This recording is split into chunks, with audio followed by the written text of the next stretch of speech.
Neelkanth sir, ये जो Indian market है ये बहुत रेजिलिएंट रहा है पिछले, अभी भी है। दुनिया के कंपैरिजन में हम उतने नहीं गिरे जितना सब जगह करेक्शन हुआ। क्या आपको अभी भी अपना बाजार महंगा लगता है, सस्ता लगता है, या फेयर वैल्यूएशन पे है? देखिए, मैं बाजार को 3 भागों में बांटता हूँ। एक है ये बाजार के लेवल को, एक है कि 12 मंथ फॉरवर्ड अर्निंग्स क्या है, कि मतलब एक्सपेक्टेड ईपीएस क्या है, और global price to earnings multiple क्या है, और इंडिया का पीई प्रीमियम क्या है। राइट, जैसे आप मार्केट का लेवल आपको डिसाइड करना है तो आप price to earnings into EPS करेंगे। मैं पीई को 2 भाग में बांट रहा हूँ, एक ग्लोबल पीई और एक इंडिया का पीई प्रीमियम। तो अर्निंग्स पे मुझे लगता है मतलब अगर हम 12 महीने बाद देखें, अगर जनवरी फरवरी में है, अगले साल फरवरी देखें, तो मेरे ख्याल से 10-12% की ग्रोथ आ सकती है, तो वो सपोर्टिव है मार्केट के लिए। बट जो इंडिया का पी प्रीमियम है वो इतना ऊंचा हो गया था, वो ग्लोबल पीई के कंपैरिजन में 50% तक पहुंच गया था, जबकि उसका रेंज पहले -5 से 30% तक होता था।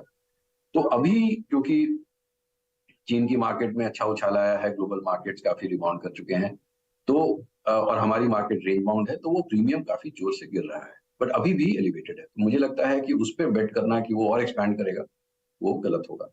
ग्लोबल पी भी, अगर इंटरेस्ट रेट्स पूरे साल एलिवेटेड रहते हैं, ऊंचे रहते हैं, तो अगर आपको डॉलर बॉन्ड्स अच्छे क्वालिटी के 5-7-8% यील्ड पे मिलने लगे और मीडियम टू लॉन्ग टर्म, तो फिर इक्विटीज का अट्रैक्शन तो उतना होता नहीं है। इंडिया का इक्विटी रिस्क प्रीमियम, जो इकोनॉमिक जो फाइनेंशियल थियरी कहती है कि कितना एक्स्ट्रा रिटर्न आपको मिलना चाहिए, कितना ज्यादा रिटर्न आपको मिलना चाहिए, क्योंकि इक्विटीज गवर्नमेंट बॉन्ड से ज्यादा रिस्की हैं, तो वो इक्विटी रिस्क प्रीमियम इंडिया में नेगेटिव है। यानी कि हमारे जो गवर्नमेंट सिक्योरिटीज हैं, सरकारी बॉन्ड्स हैं, वो इक्विटी से भी सस्ते हो गए। तो तो ऑब्वियसली अगर ओपन मार्केट है, फ्री मार्केट है, तो लोग पैसे जो हैं वो गवर्नमेंट बॉन्ड फंड्स में डालेंगे, और डाल रहे हैं। तो मेरे हिसाब से इक्विटीज में पी मल्टीपल की प्रॉब्लम है। थोड़ा और टाइम करेक्शन होगा, अर्निंग्स ग्रोथ चलती रहेगी। अगर यही 17-18 हजार के लेवल पे निफ्टी रहा एक साल और, मतलब इस साल के अंत तक, तो फिर मल्टीपल्स वो 16-16.5 तक आ जाएंगे। उसके बाद जो ये 2.5 साल 2.25 साल का जो टाइम करेक्शन है वो खत्म होगा। उसके बाद फिर मार्केट अर्निंग्स के अकॉर्डिंगली रिटर्न देगा। तो यानी प्राइस के बजाय टाइम करेक्शन हो सकता है, क्योंकि बहुत डोमेस्टिक फ्लोज रेजिलियंस है तो बना हुआ है, इसलिए टाइम करेक्शन एक चाहिए जिससे कि वो इक्वलाइज हो सके 15-16 के मल्टीपल पर, तब फिर वहाँ से नई ग्रोथ होगी। तो नीलकंठ सर, फिर इस माहौल में अभी भी लोग पिक एंड चूज कर रहे होंगे, कहीं कहीं कुछ कुछ अपॉर्चुनिटीज़ देख रहे होंगे इन कॉन्टेक्स्ट ऑफ बजट, इसको भी अगर उसमें शामिल कर ले, तो आप लोग कहाँ देख रहे हैं कि इंडियन मार्केट में खासतौर पर अपॉर्चुनिटीज़ कहाँ कहाँ बनती दिख रही हैं? हमारे हिसाब से मार्केट के अंदर फाइनेंशियल्स, क्योंकि वो काफी अभी भी हमें सस्ते लगते हैं, उनकी अर्निंग्स ग्रोथ पे ज्यादा भरोसा है हमें कि उसमें डाउनग्रेड्स का रिस्क कम है। हमारे हिसाब से सीमेंट कंपनीज में अभी भी हमें लगता है डिमांड, क्योंकि रियल एस्टेट कंस्ट्रक्शन इंप्रूव हो रहा है। केंद्र सरकार, राज्य सरकारें कंस्ट्रक्शन प्रोजेक्ट्स को एक्सेलरेट कर रही हैं, तो काफी जॉब्स क्रिएट होंगे और काफी सीमेंट की डिमांड बढ़ेगी। हम थोड़े एनबीएफसीज पे भी पॉजिटिव हैं, हम स्टेपल्स पे पॉजिटिव हैं, क्योंकि अगर वो सेक्टर महंगा है, लेकिन क्योंकि अगर लो इनकम जॉब्स वापस आनी शुरू होती हैं तो उससे पॉजिटिव सरप्राइज आती है, और उससे स्टॉक सेक्टर जो है अच्छा कर सकते हैं।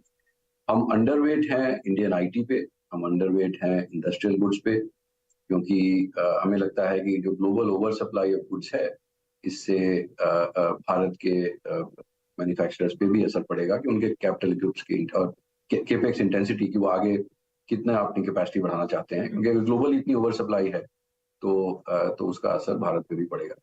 तो इसलिए इन सेक्टर्स पे हम अंडरवेट हैं, मेटल्स पे हम अंडरवेट हैं, और हम ओवरवेट हैं फाइनेंशियल्स पे, स्टेपल्स पे, सीमेंट और कंस्ट्रक्शन।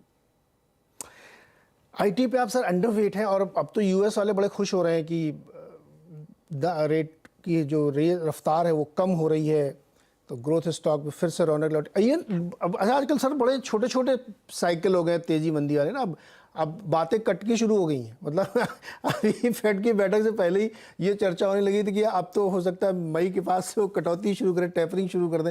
तो ये तो ये साइकिल बड़े छोटे छोटे हो गए, समझने में बड़ी दिक्कत होती है। तो क्या आईटी अब भी अंडर परफॉर्म करेगा कंपेयर टू यूएस?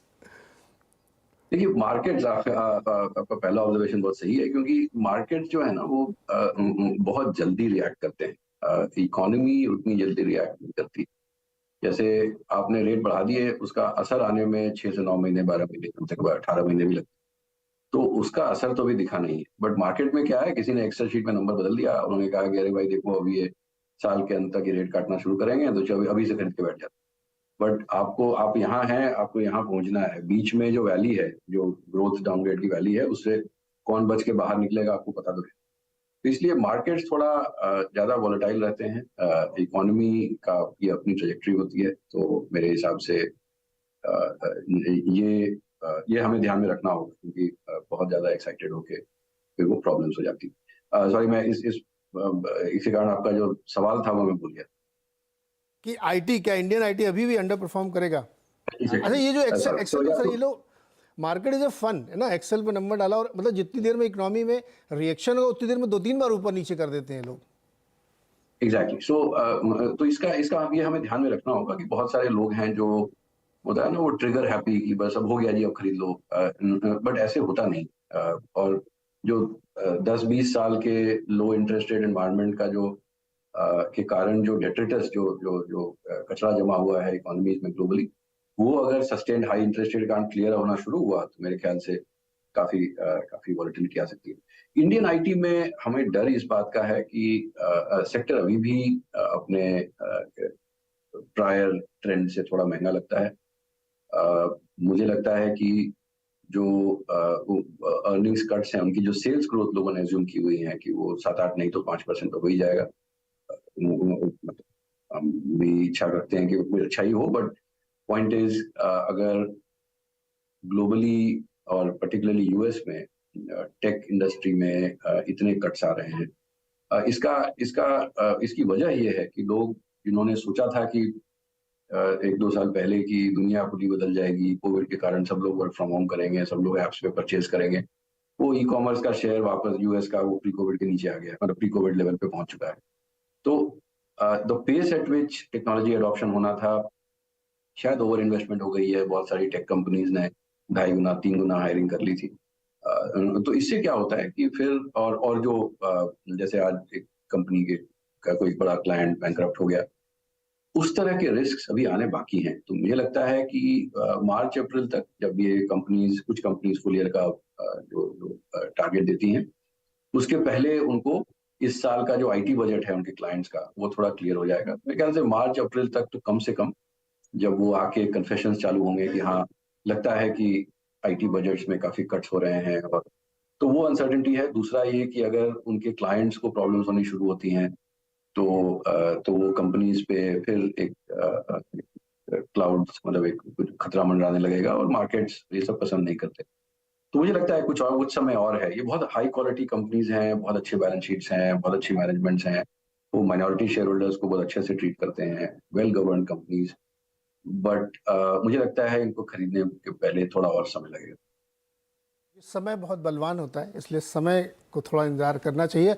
और बिल्कुल जैसे आपने सही कहा, फेरी टेल टाइप की थी, मतलब एक समय ऐसा लोगों को लगता था कि अब work from home he new normal होगा, और आज की तारीख में कोई घर में काम करवाना नहीं चाहता, सबको ऑफिस बुलाओ, वापस करो। तो दुनिया बड़ी तेज़ी से बदल रही है, और वैसे ही थॉट प्रोसेस बदलता है। और आपने एक बड़ा अच्छा शब्द दिया, मैं यूज़ करूँगा, ट्रिगर हैप्पी लोग।